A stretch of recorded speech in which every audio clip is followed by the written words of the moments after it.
les anciens événements, les anges n'en parlent pas, qui pouvaient s'avancer. Silence dans les cieux, total dans les cieux, absolu dans les cieux.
Amen. Amen. Ça se passe maintenant. Ici et maintenant. Touché. Ici et maintenant. Ça se passe maintenant. Ici et maintenant. Touché. Ici et maintenant. Ça se passe maintenant. Ici et maintenant. Touché. Ici et maintenant. Ça se passe maintenant. Ici et maintenant. Touché. Ici et maintenant. Ça se passe maintenant. Ici et maintenant. Touché. Ici et maintenant. Ça se passe maintenant. Ici et maintenant. Touché.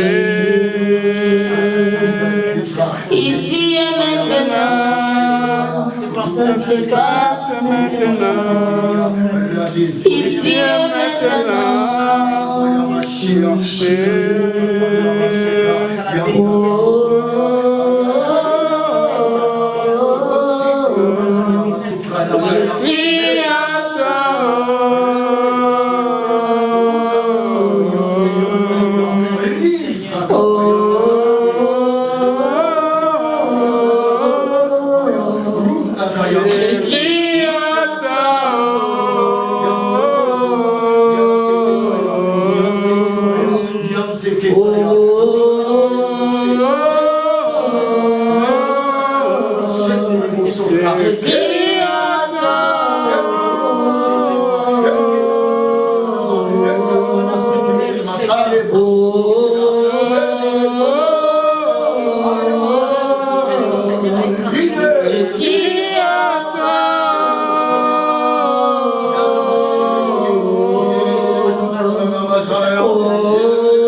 Au nom puissant de Jésus-Christ, on va ainsi prier. Amen. Amen. Vous acclamez pendant Jésus pour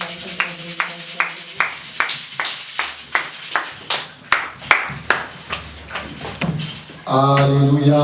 Amen. Est-ce que tu peux fermer, tu peux acclamer pour la gloire de Dieu?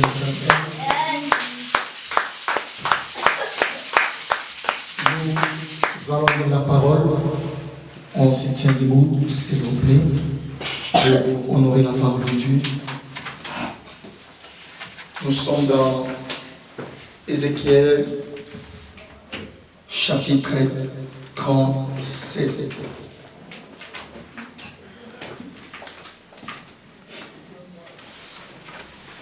Ézéchiel 37. Je vais prendre quelques versets dans le chapitre 37 du livre d'Ézéchiel. Il est écrit: la main de l'Éternel reposait sur moi, et l'Éternel m'a transporté par son esprit pour me déposer au milieu de la vallée. Celle-ci était remplie d'ossements. Il m'a fait passer près d'eux, autour. J'ai constaté qu'il était très nombreux sur les sols de la vallée et qu'il était complètement sec. Il m'a dit: fils de l'homme, ces os pourront-ils revivre? J'ai répondu: Seigneur, c'est toi qui le sais. Puis il m'a dit: prophétise sur ces os. Tu les annonceras ossements desséchés. Écoutez la parole de l'Éternel. Voici ce que dit l'Éternel à ces ossements. Je vais faire entrer un esprit en vous et vous vivrez. Je vous donnerai des nerfs et je ferai pousser sur vous de la chair.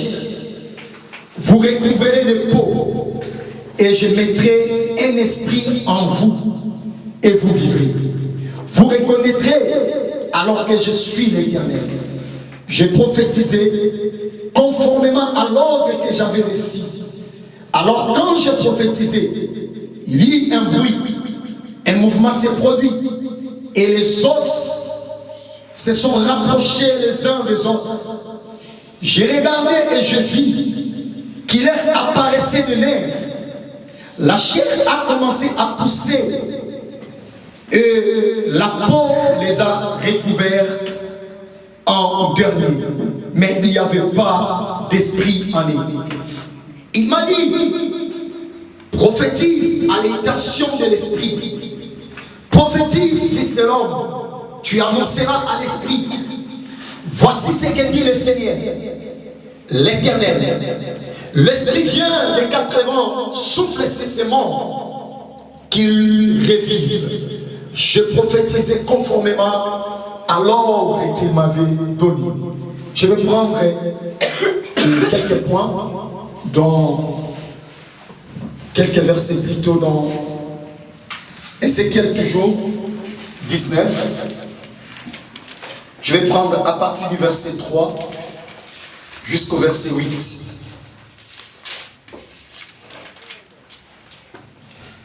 Il est écrit: elle adressa tout particulièrement l'un de ses petits qui est devenu un jeune lion.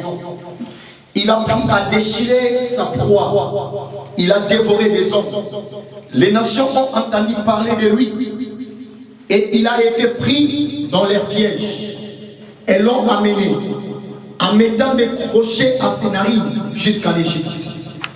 Quand la lionne a vu qu'elle attendait pour rien, qu'il n'y avait plus d'espoir, elle a pris un autre de ses petits et elle a fait un jeune lion. Il rôdait plutôt parmi les lions. Il est devenu un jeune lion. Il a pris à déchirer sa proie. Il a dévoré des hommes. Il a violé leurs femmes, leurs veuves et détruit leur vie. Le pays a été dévasté avec tout ce qui trouvait au son des réjouissements. Parole du Seigneur. En paix, bonsoir. Que l'Éternel te bénisse. Bienvenue au mois de février, qui est pour nous un mois de restauration. Amen. Amen.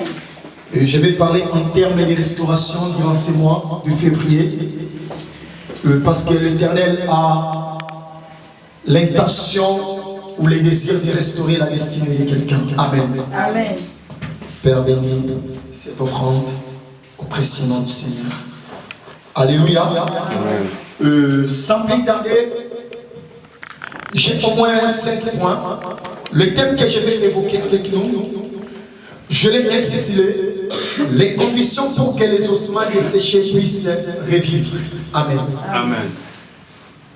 Les conditions pour que les ossements desséchés puissent revivre. Déjà, en lisant, en écoutant les thèmes, on comprend déjà très bien qu'il est question de quelque chose qui était vivant et qui est mort et qui doit revenir à la vie. Amen. Et lorsque vous lisez les Écritures par rapport à cette prophétie de l'Écriture, cette vérité est rattachée à l'histoire d'Israël. Parce qu'à un moment donné, l'Éternel avait parlé dans la bouche de ces prophètes. Il disait qu'il va disperser Israël partout aux extrémités de la terre. Et nous avons vu l'accomplissement de cette prophétie dans la vie de l'histoire d'Israël. À un moment donné, le peuple s'est retrouvé partout. Ils étaient dispersés. Partout on pouvait rencontrer un juif, un israélite. Mais à un moment donné, Dieu a commencé aussi à donner les prophéties de la restauration de ce peuple. Il a dit que je vais rassembler Israël. Et nous avons vu que l'Éternel a réalisé cette prophétie concernant le peuple d'Israël. Avant que je puisse, actualiser ce message dans la vie de quelqu'un, je voulais tout d'abord te faire comprendre que cette prophétie, dans sa première vie, concerne Israël. Parce qu'il est question de la restauration d'Israël. Et vous allez voir dans les années passées que Israël a été reconnu comme une nation. Parce que c'est l'Éternel qui avait parlé. Et quand vous lisez l'histoire de la restauration d'Israël, pour qu'il redevienne une nation dans cette génération, vous allez voir que cela ne dépendait pas de la volonté de l'homme. Quand tu lis l'histoire, comment Israël a été reconnu comme une nation, tu vas comprendre que c'était la même puissance de l'Éternel qui s'opérait et qui agissait au sein de cette histoire. Alléluia. Amen. Il y a des choses dans la vie, mes frères. Si Dieu ne dépose pas sa main, rien ne se passera. Il y a des réalités. Si Dieu ne vient pas intervenir, la force des hommes ne peuvent pas contrôler et changer certaines situations. Et j'en profite même pour dire, à l'histoire même de notre pays, le Congo, il y a certaines réalités. Ce ne sont pas les organisations internationales qui viendront changer certaines situations. Nous avons besoin d'implorer la grâce et la main de Dieu pour que certaines situations au Congo changent. Nous avons besoin de positionner nos genoux à terre pour plaider pour l'histoire de notre pays. Parce qu'il est question de notre pays. notre patrie. Il est question de notre bien-aimé terre natale. Il est question de notre héritage. Parce que l'affaire du pays, c'est notre héritage à tous. Ça n'appartient pas aux autorités de notre pays. Les Congo, ce n'est pas seulement pour les présidents de la République, pour les sénateurs, pour les députés, pour les ministres. Non, les Congo, c'est l'affaire de tout le monde. C'est comme une grande pilier que tout le monde a sa part de contribution pour améliorer le pays. Alléluia. Et comme je disais, il y a des situations, Dieu doit mettre sa main pour que certaines situations se débloquent. Amen. Amen. Le livre commence en disant: la main de l'Éternel était sur moi et Dieu m'a transporté en esprit. Là, c'est Ézéchiel qui commence ce passage de la Bible. J'aimerais dire à une personne, la restauration est réelle. Dieu est capable de restaurer une destinée. Amen. L'histoire d'Israël était devenue, ce n'est pas comme Lazare. Parce que Lazare était mort, on a pris les corps, on a embaumé les corps selon les coutumes de l'époque. Lazare a été vraiment bien collé, bien scotché. On liait même les bandelettes dans le corps de Lazare. Et on a pris le corps, on a amené le corps dans le lieu qu'il fallait. Lazare a été déposé dans les tombeaux. Mais l'histoire d'Israël ici, il est question des personnes qui sont mortes. Elles sont mortes, mais elles n'ont pas de sépulcre où on peut déposer même leur corps. Parce que la Bible dit, l'Esprit a amené Ézéchias dans l'île il fallait. Par là, Ézéchias a commencé à voir des ossements desséchés éparpillés dans la vallée. Alléluia. Bien aimé, il est très important de comprendre que Dieu est capable, quelle que soit la condition que la vie peut t'amener, ton Dieu est capable de te restaurer.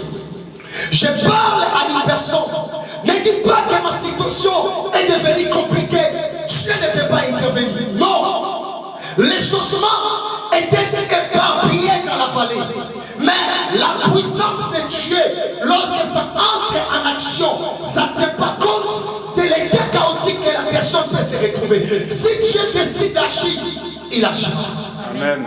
Et je crois que dans ce mois de février, Dieu agira en faveur de quelqu'un. Amen. Si tu avais capté la révélation, tu allais me donner un amen de gloire. Amen. Je le crois de tout mon cœur. Dans ce mois de février, le Seigneur changera une situation. Ce problème que tu vois irréparable, cette situation que tu trouves que personne ne peut encore intervenir, tu te dis comment je vais encore retrouver ma vie, parce qu'il y a des gens ici, ils ont besoin de retrouver une vie qu'ils ont perdue dans leur destinée. Mais laisse-moi te rassurer, le Dieu que je te parle, il est capable de restaurer ta situation. Alléluia. La restauration est réelle. Et le Dieu de la Bible est capable de restaurer des destinées. Amen. Il est allé avec les prophètes.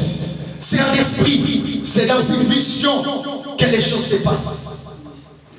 Il amène, il dit viens avec moi. C'est comme au son de ma voix. L'Éternel est en train de m'amener à une destinée. Ta restauration est possible avec le Dieu de la Bible. Quel que soit l'état où tu te retrouves, quel que soit les chaos, quelle que soit la souffrance que tu traverses, quel que soit ce que tu as perdu, quel que soit que le monde commence à se moquer de toi, parce que les ossements, lorsque les gens regardaient, qu'est-ce qu'ils disaient? Celui qui se disait, regarde là où il se retrouve. C'était ainsi l'histoire des ossements desséchés. Les gens pouvaient piétiner les ossements parce que c'était dispersé comme ça dans la vallée. Mais Dieu est venu et il a commencé à construire l'histoire nouveau par rapport à l'histoire de ces ossements. Amen.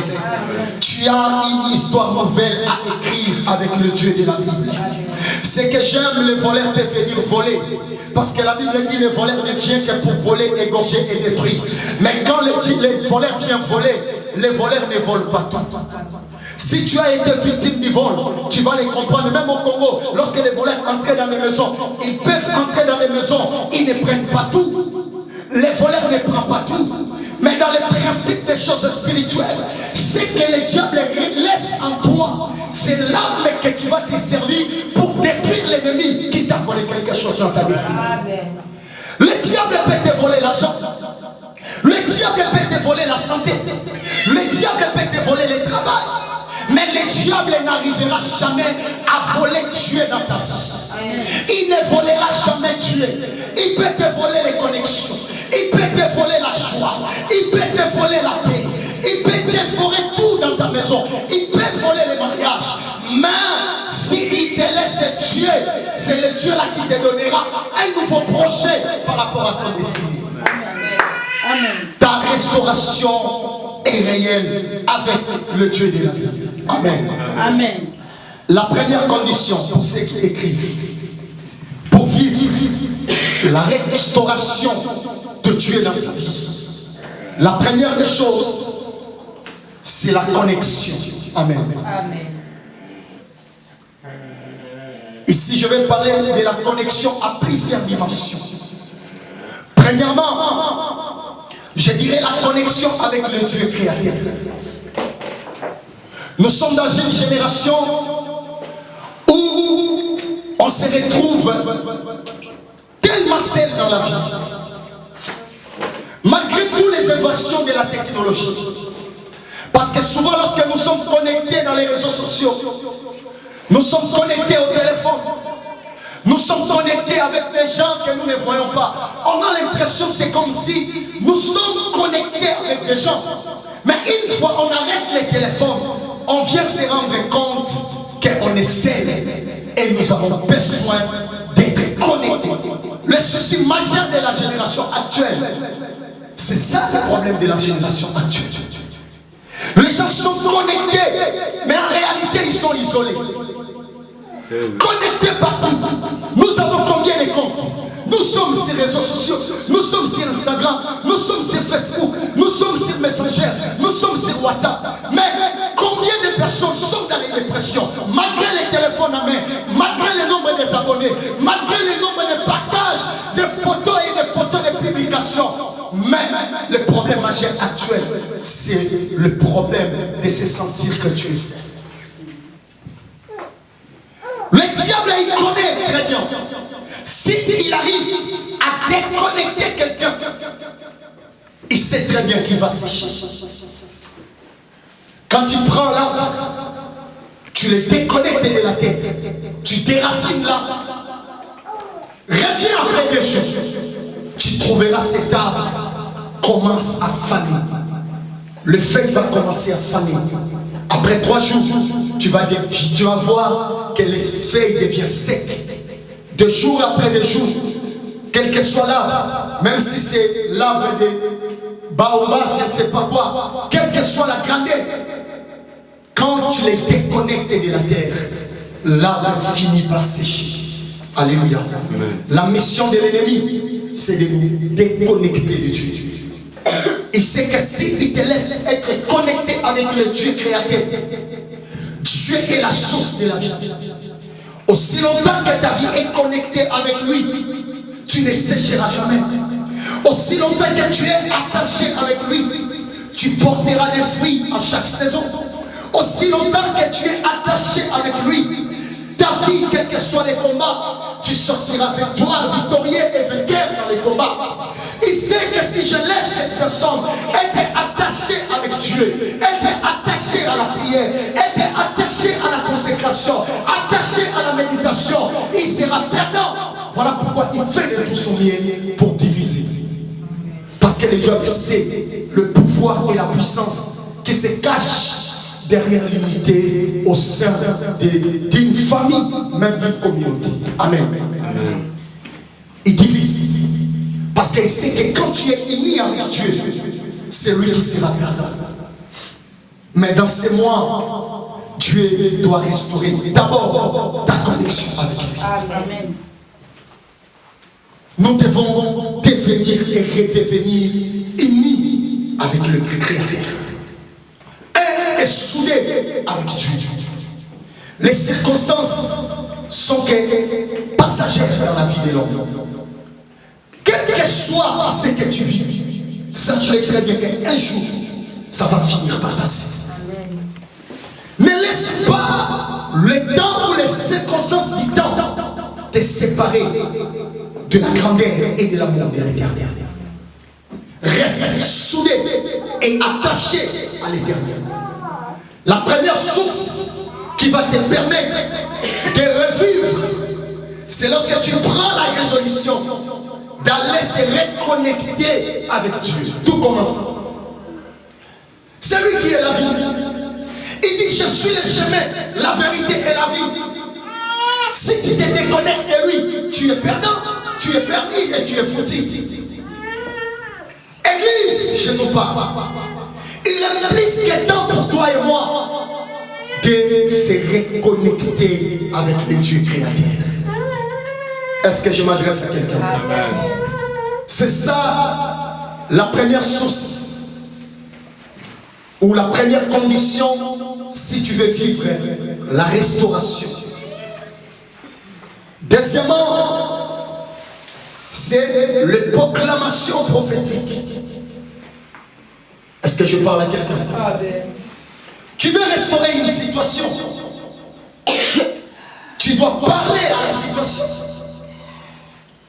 Dieu a dit à Ézéchiel, fils de l'homme, il a tout d'abord commencé à poser des questions. Est-ce que ces ossements peut-ils revivre encore? Il a dit, Seigneur, moi je ne sais pas, c'est toi qui le sais. Bien, mais il arrive des moments où les problèmes que tu passes, même un pasteur ne peut pas te donner de solution. Amen. Parce que souvent, nous croyons que des hommes de Dieu, ce sont des experts en tout et pour tout. Non, il arrive des moments, même moi, tu viens, je prie, et je n'arrive pas à créer un changement. C'est Dieu qui doit décider de changer la situation. Amen. Et c'est qu'elle a dit, Seigneur, moi, je ne sais pas, c'est toi qui sais. Si ces ossements peuvent revivre encore. Et il a dit au Fils de l'homme, commence à parler. Alléluia. Est-ce que quand tu regardes ta vie, tu regardes les choses qui ne marchent pas dans ta vie? Est-ce que tu as eu le temps de se lever en prière et de commencer à proclamer un changement par rapport à la situation auquel tu traverses? Des déclarations prophétiques. Quand tu as la foi, Jésus a dit quoi? Si tu as la foi, une petite foi, comme les graines de s'élever, tu diras à cette montagne, ôte-toi de ces lieux, et ce que tu diras, ça va s'accomplir. Amen. Amen. Tu veux revivre à nouveau. Tu dois entrer dans la dimension des déclarations prophétiques, agressives. Tu dois t'élever. Il y a des moments où on n'a pas besoin de grandes prières. Il y a des moments où on a besoin de personnes qui proclament et qui deviennent des éléments dangereux dans les réalités des mondes des ténèbres. Dans Ézéchiel 19, il est question d'un lionceau. On dit qu'on prend un lionceau, on l'amène à l'école des lions. Parce que pour devenir, c'est un processus. C'est quelque chose qui demande, bien aimé, le temps, bien aimé, pour que l'Éternel crée en toi une dimension qui fera de toi un élément de Jésus. Amen. Il y a des personnes, même si on ne te dit pas, peut-être que tes petites prières-là, fais de toi un dangereux aux sorciers, face aux sorciers de ta femme. Quand ils te regardent, ils ne peuvent pas t'approcher. Ils peuvent te parler avec méchanceté, avec colère, parce qu'il y a quelque chose qui les empêche d'arriver à atteindre ta destinée et d'éteindre ton école ici. Amen. Sois prophétique. Parle même quand tu ne vois rien. Tu dois que moi je ne mourrai pas, je vivrai et je raconterai les œuvres de Dieu dans ma vie. Lève-toi, dis-toi, mon avenir, ce n'est pas entre les mains de l'homme, c'est entre les mains de celui qui m'a mandaté sur la terre. Et il a un plan merveilleux pour ma destinée. Dis-toi que je sortirai de cette vallée. Quelle que soit la durée, je sortirai de là. Ne laisse pas l'ennemi de te convaincre que tu crois, tu deviendras. Ce que tu sais dont tu crois, dans ta vie, tu les deviendras. Ne crois pas que toi, ta destinée se limitera ainsi. Même si tu souffres, même si tu es dans la vallée sombre, dis-toi que moi je suis une reine. Je suis un digne étoile. Je suis un grand que Dieu est en train de positionner dans la génération. Dis-toi que mon avenir sera meilleur, même si aujourd'hui je pleure, mais demain je vais me réjouir. Proclame des paroles d'espérance. Dis-toi que mon Rédempteur est vivant. Mon Rédempteur se lèvera dans les combats que je traverse. Tant que mon Dieu est avec moi, la victoire est certaine. Tant qu'il marche avec moi, je vais terrasser les lionceaux. Tant qu'il marche avec moi, je vais plier mes ennemis. Tant qu'il est à mes côtés, je suis plus que vainqueur. Parce que Dieu est avec moi et il m'a conduit à ce ciel. Même si tu es abandonné par des hommes, mais Dieu est avec toi et il n'abandonne jamais. Quand il commence un parcours avec une personne, il va jusqu'au bout et jusqu'au bout, il termine ce qu'il commence avec une personne. Je déclare, Dieu ne laissera pas inachevé ce qu'il a commencé avec toi. Même s'il a commencé à l'année 2000, sache-le très bien qu'avec le temps, Dieu finira par achever ce qu'il a commencé dans ta destinée. Alléluia. Est-ce que je parle à quelqu'un? Est-ce que quelqu'un me comprend? Dis à celui qui est à tes côtés, tu es dans un mois de restauration. La troisième condition, il est question de l'obéissance des ordres de Dieu par rapport à la restauration. Amen. Regardez l'histoire de Naaman. Naaman, il avait un problème de santé. Il n'était pas né ainsi. Il est né parce qu'il est un militaire, il est un guerrier, un grand général. Il a fait des exploits. Mais dans les chemins de la vie, il est arrivé un moment donné. Naaman se retrouve malade. Il avait besoin de la restauration. La restauration de sa santé. Lorsque Naaman a rencontré un enfant qui travaillait dans sa maison, c'était une fille d'Israël. Elle travaillait comme domestique dans la maison de Naaman. Elle a dit à la femme de Naaman, si mon mec pouvait aller en Israël, il sera guéri de sa maladie. Naaman a écouté. Naaman s'organise pour aller en Israël, pour aller trouver cette guérison que la femme a parlé. Une fois Naaman arrive, Élisée a dit à Naaman d'aller se jeter dans l'eau du Jourdain. Amen. C'est ça, le principe est ça. Même pour les ossements desséchés, quand tu regardes l'eau, la Bible dit Dieu a commencé à dire que les nerfs soient là. Quand tu regardes entre les nerfs et la chair, qu'est-ce que Dieu pouvait faire pousser en avant? Dans l'ordre logique, normalement il doit mettre la chair, parce que c'est la chair là qui va couvrir tout. Mais Dieu dit de commencer à prophétiser que les nerfs commencent à apparaître. Bien aimé, Dieu ne sera pas homme. Et Dieu ne deviendra pas homme. Dieu est esprit. Amen. Son monde ou sa façon de fonctionner restera la façon de Dieu. S'il te dit, il t'amène à gauche, mais la destination, tu vas te retrouver, je ne sais pas où. Toi, pour arriver là-bas, tu dois obéir aux ordres que Dieu te donne. Amen. Tu veux vivre la restauration dans un domaine. Obéis à ce que l'Éternel est en train de parler dans ta destinée. Amen. Nous sommes dans un mois, comme je l'ai dit, dans un mois de restauration. Et je crois que plusieurs choses dans nos vies seront restaurées. Par l'aide et par la grâce de Dieu. Il y aura une puissance qui va bousculer beaucoup de domaines de notre destinée. Dieu va réorganiser les choses à nouveau dans notre vie. Mais pour y parvenir, tu dois être à l'obéissance. Tu dois être obéissant à la voix et aux instructions de Dieu. Amen. Troisièmement ou quatrièmement, il est question de l'écoute. L'écoute de la parole. Vous savez, celui qui écoute Dieu, il va vivre la restauration. La Bible dit, Ézéchiel a dit aux ossements desséchés, écoutez la parole de l'Éternel. Donc, pour parvenir à la restauration, tu dois écouter. L'écoute crée en nous un changement. Celui qui écoute ici, lorsqu'on parle de l'écoute, c'est une dimension de devenir la parole que nous écoutons. Amen. Nous devons écouter Dieu. Comment l'écouter? Écouter Dieu. Même pendant que tu pries, il y a des moments où Dieu nous parle. Quand nous sommes en prière, il y a des temps où Dieu veut te parler. Mais si nous ne sommes pas prudents, on loupe ces moments, nous avons loupé une instruction divine. Dieu a envie et à chaque instant, il a le désir de te parler. Mais qu'il écoute, qui est prêt à écouter Dieu. Nous sommes tellement distraits, nous avons élevé tellement les dons de la chair dans notre vie. Et alors, la voix de l'esprit devient difficile pour nous de les capter. Est-ce que je parle à quelqu'un? Dieu va te parler dans ce moment. Il te donnera des instructions qui t'amènera à un changement. Amen. Il t'amènera dans le saut de ton changement.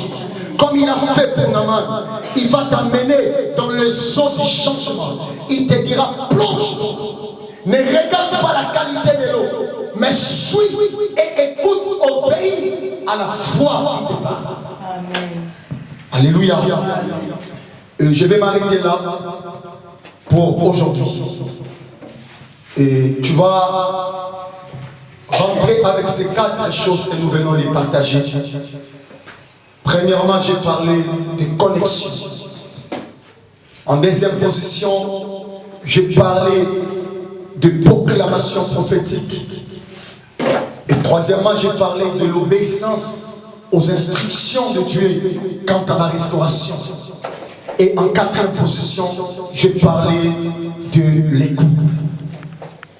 Garde ces moments et garde ces quelques déclarations que nous venons de faire ensemble dans la présence de l'Éternel. J'aimerais que là où tu es, tu dis à Dieu, Seigneur, change et restaure ma situation. Et tu as besoin d'un feu. Tu as besoin de la lumière sur l'étoile de ta destinée. Tu as besoin que Dieu affecte ta maison. Tu vas dire un mot à Dieu avant de sortir d'ici. Commence à élever la voix. Prie pour la restauration de ta vie. Prions ensemble. Au nom du Seigneur Jésus.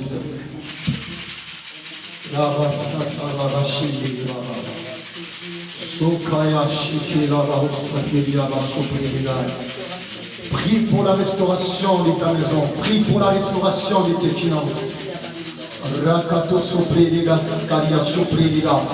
Commence à élever la voix et commence à prier. Dieu à Dieu, restaure-moi. Restaure mes facultés spirituelles. Restaure mes finances. Restaure ma maison. Restaure mes connexions. Restaure ma santé. Restaure ma joie. Restaure la paix de ma maison. Restaure mon mariage. Restaure mon projet. Restaure mon commerce. Restaure, éternel Dieu de gloire, chaque domaine de ma destinée. Demande à Dieu de te restaurer. C'est lui qui est le restaurateur de la brèche. Il a la capacité de tout restaurer. Quels que soient les dégâts que le diable a causés dans ta vie, ton Dieu est capable de restaurer. Ton Dieu est capable de restaurer. Ton Dieu est capable de restaurer. Ton Dieu est capable de restaurer. Est-ce que tu peux dire à Dieu, Seigneur, j'ai besoin de la restauration. La restauration dans ma vie, la restauration dans mes projets, la restauration dans ma santé, la restauration dans mes finances, la restauration dans chaque organe de mon corps, la restauration dans ma vie, la restauration dans ma famille, la restauration de mon église. Est-ce que tu peux prier? Tu peux demander à Dieu. Oui, je sais que l'ennemi avait tué, l'ennemi avait égorgé, l'ennemi avait détruit, mais toi tu es capable de réparer ce que l'ennemi a causé comme dégâts dans ma vie. Est-ce que tu peux élever la voix de l'esprit pour parler à un Dieu esprit de restaurer en toi ce qui a été détruit dans ta destinée. J'aimerais que l'église serait haute, mais à prier pour leur propre restauration. Crois en Dieu, crois à la restauration. Dieu est capable de les restaurer, quels que soient les dégâts. Élève la voix, dis à Dieu, Seigneur, c'est encore possible que ma vie change, c'est encore possible que ma maison change, c'est encore possible que je vois à nouveau l'étoile de Dieu s'élever dans ma maison, c'est encore possible que je puisse aller réaliser mes rêves, c'est encore possible de voir mes enfants être élevés, c'est encore possible de voir la destinée de mes enfants être changée, c'est encore possible de voir mes finances être affectées par les ciels, c'est encore possible, c'est encore possible, c'est encore possible. La cartosique et la bochara, c'est encore possible, c'est encore possible, c'est encore possible avec Dieu, c'est encore possible, c'est encore possible de voir Dieu agir, c'est encore possible de vivre les changements, c'est encore possible de voir Dieu bousculer ton histoire, c'est encore possible pour toi. C'est possible. Chez Amabasuke Maya.